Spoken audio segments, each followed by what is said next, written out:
Indore cleanest city of India. यहाँ सरकार ने सख्त मना किया है कि तुम चिप्स खा के रोड पे पैकेट नहीं फेंक सकते। तो लोगों ने पैकेट खा के रोड पे चिप्स फेंकना चालू कर दिया। और इंदौर क्लीनेस्ट ये पता किसने लगाया, क्योंकि ऐसे तो किसी के दिमाग में नहीं आ सकता कि इंदौर में कूड़ा कितना होगा। तो अगर अभी तक तुम्हें समझ नहीं आया तो मैं इंदौर से हूँ। हाँ, ऐसे फालतू में तो किसी को शौक होगा नहीं कि चलो यार इंदौर की बेइज्जती करते हैं, और सिर्फ इंदौर की करेंगे। मन्नू, इस बार अहमदाबाद को बीच में मत लाना। इंदौर में कोई कुछ करता ही नहीं कि भाई गंदा हो जाएगा। तो वहाँ पे सब लोग सुबह उठ के ताला लगा देते हैं और दूसरी सिटीज चले जाते हैं कचरा करने। तुम अभी जाके देखोगे इंदौर पे ताला लगा हुआ रहेगा। यहाँ तुम किसी का गला काट दो, लेकिन काटने के बाद उसे गीले कचरे और सूखे कचरे में ध्यान से डालना।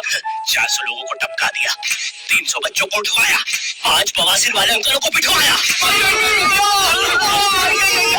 आज तक मुझे कोई पकड़ नहीं पाया, तुमने कैसे पकड़ा?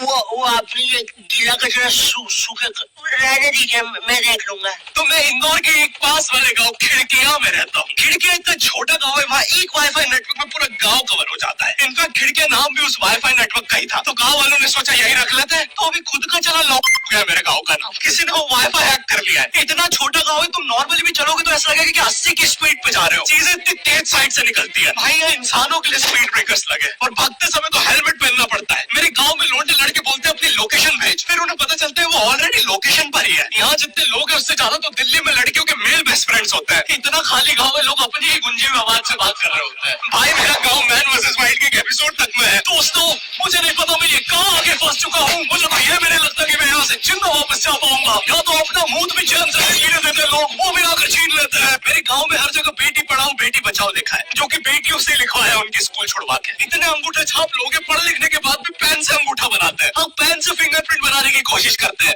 इनके सामने लड़की भी घोड़ी बनेगी तो उसे भी चराने ले जाएंगे। इतने गंवारे मेट्रो की पटरी पे हक देते हैं। भाई मेरे गाँव में जब अंग्रेज थे तब गुलामी भी वही करते थे, क्योंकि तुम ये गाँव वालों से कुछ नहीं करवा सकते। यहाँ 3-3 दिन तक बिजली नहीं आती है, लेकिन फिर भी कोई खंबे से चिपक के मर जाता है। ये कोचिंग पूरी प्रॉपर थी, वो तुम्हारे मोहल्ले की ट्यूशन जैसी नहीं। जहाँ वो बालों में टॉवेल बांधकर निक्कर स्लीपर में एक दीदी तुम्हें पढ़ाती थी, वो दीदी के घर पे इतने सारे बच्चे आते थे पढ़ने, दीदी को पता ही नहीं कौन क्या है। दीदी छोड़ो, बच्चों को नहीं पता टीचर कौन है। एक बच्चा पढ़ाई में अच्छा है, सब लोग उसको ही टीचर समझ रहे हैं। वो बच्चे ने अपनी अलग कोचिंग खोल रखी है बीच में, वो नए टीचर्स लेके आ रहा है। स्टूडेंट्स, ये है मिस्टर अब्राहम जी, अब से आपको केमिस्ट्री यही पढ़ाएंगे। वो दीदी के घर पे दीदी से ज्यादा सक्सेसफुल हो गया है। दीदी अभी भी एक कमरे में है, उसने दूसरे कमरे में बिल्डिंग बना दी है। इतने छोटे छोटे बच्चे कोचिंग जाते हैं आजकल, और वो बेचारे आज और कल ही जा पाते हैं, क्योंकि परसों तो उन्हें कोई ओमनी वैन में पकड़ के ले जाता है। इतना कंपटीशन आ गया, बच्चे 6वीं 7वीं छोड़ के यूपीएससी प्रिपरेशन कर रहे हैं, और वो फिर भी फेल हो जा रहे हैं। हाँ, क्योंकि यूपीएससी वाले उधर 6वीं 7वीं के क्वेश्चन पूछ रहे हैं। एक क्वेश्चन था यूपीएससी का कि तुम कितनी बार 100 में से 10 माइनस कर सकते हो, और आंसर है 1 बार, क्योंकि फिर तुम 90 में से 10 माइनस कर रहे हो। ये एग्जाम से आईपीएस पुलिस ऑफिसर बनते हैं। अब समझ में आ रहा है देश में इतना क्राइम क्यों है। आधा क्राइम तो आईपीएस वाले ही कर रहे हैं एग्जाम वालों को मार के। सालों 17-17 घंटे पढ़ा के ये पूछ रहे हो। तो मेरे गाँव में जो कोचिंग थी, भाई उसका सर 10th पढ़ा के सन की हो गया था, क्योंकि भाई उसकी जिंदगी 10th के लूप में फंसी हुई है। उसकी 10th खत्म होती है फिर चालू हो जाती है। बच्चों के मम्मी पापा उन्हें 10th के बाद कंप्यूटर गिफ्ट करते हैं। सर के पास 70 कंप्यूटर हो गए। हाँ, उनके मम्मी पापा आज तक गिफ्ट कर रहे हैं, और वो भी उस जमाने का विंडोज एक्सपी। सर बेचारा सारे कंप्यूटर जोड़ के GTA 5 खेलता है।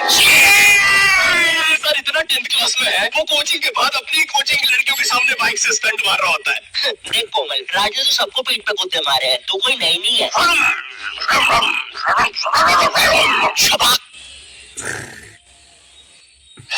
पीठ पे कुत्ते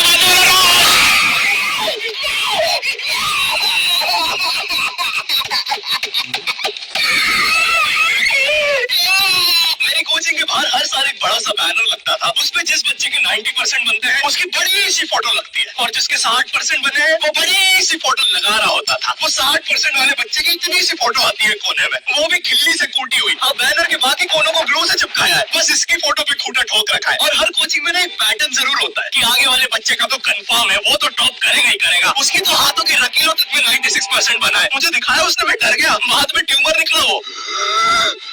भाई तू इलाज करवा ले यार अपना। चलता है तू मुझसे। कोचिंग में पीछे एक बच्चा पिट रहा है, उसकी किताब में सर ने ड्राइंग्स देख ली है। वो ड्राइंग्स उसकी थी भी नहीं, वो जिस सीनियर की बुक थी उसने बना रखी थी। ये इसलिए पिट रहा है क्योंकि इसको आज तक लगता था कि गांधी जी घूंघट में हंसती एक औरत है, और नेहरू जी ये है नेहरू जी। इस बच्चे के हिसाब से हमारी आजादी की लड़ाई कुछ ऐसी दिखती है।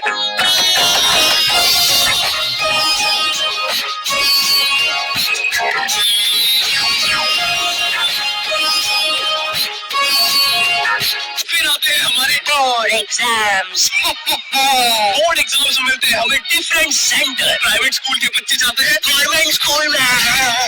गवर्नमेंट स्कूल के बच्चे जाते हैं प्राइवेट स्कूल में।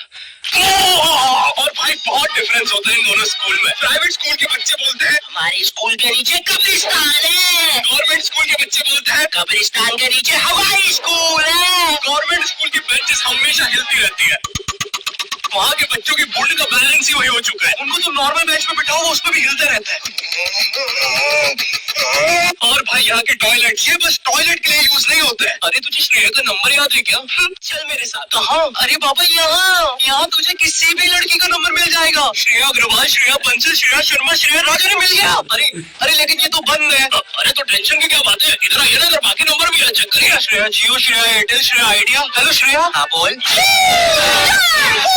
और बोर्ड एग्जाम से वो एक सरप्राइज इन्विजिलेटर चेकिंग होती है ना, जिसमें एक टीचर्स का ग्रुप ईच एग्जाम में रैंडमली आके तुम्हारी चेकिंग करने लग जाता है। एकदम से 5 लोग मिलिट्री की तरह अंदर घुसते हैं। पूरी क्लास में स्मोक कर दिया। एक तो अंडर कवर बच्चा बन के बैठा था पीछे। मैं यहाँ 15 मिनट से उससे क्वेश्चन पूछ रहा हूँ। मेरा ना इनसे बस एक क्वेश्चन है, भाई आराम से भी आ जाओगे तो क्या दिक्कत है? तुम्हें चीटिंग ही पकड़ दी है ना, अंदर दाऊ तो थोड़ी ना बैठा है। इतना सीरियस चेकिंग कर रहे हैं, जेब चेक कर रहे हैं, जूते उतरवा रहे हैं, कुत्ता ला के ड्रग टेस्ट से चालू कर दिया। और गवर्नमेंट स्कूल के बच्चे इतने हरामी, वो लोग भी चीटिंग में नहीं ड्रग टेस्ट में फंस रहे हैं। कुछ भी हुए जा रहा है, पीछे दाऊद मिल गया है उनको। और 10th क्लास ओपन से कोई भी करने आ जाता है। करनी होगी दाऊद को 10th, मुझे क्या पता, अनपढ़ गैंगस्टर अच्छा लगेगा क्या? और बोर्ड्स के रिजल्ट के टाइम पे हमेशा एक गरीब बच्चा न्यूज पे छाया रहता है, हाँ, जिसने स्ट्रीट लाइट के नीचे पढ़ के फिर से टॉप कर दिया है। एक तो साले ये गरीब बच्चों का ना अलग कॉम्पिटिशन चल रहा है। ये साले हर साल गरीबी में टॉप करने का नया रिकॉर्ड बनाते जा रहे हैं। इस बच्चे ने स्ट्रीट लाइट के नीचे पढ़ के टॉप कर दिया है, इस बच्चे ने तो पत्थर की चिंगारी में पढ़ के टॉप कर दिया है, बिजली चमकी थी तब जल्दी से पढ़ के टॉप कर दिया है, जुगनू की जगमगाती जुगनी में टॉप कर दिया है, गरीब की आंखों में आई उम्मीद की रोशनी में टॉप कर दिया है। अरे भाई जब इतने गरीब हो तो एग्जाम का फॉर्म भरने के पैसे कहाँ से आ रहे हैं?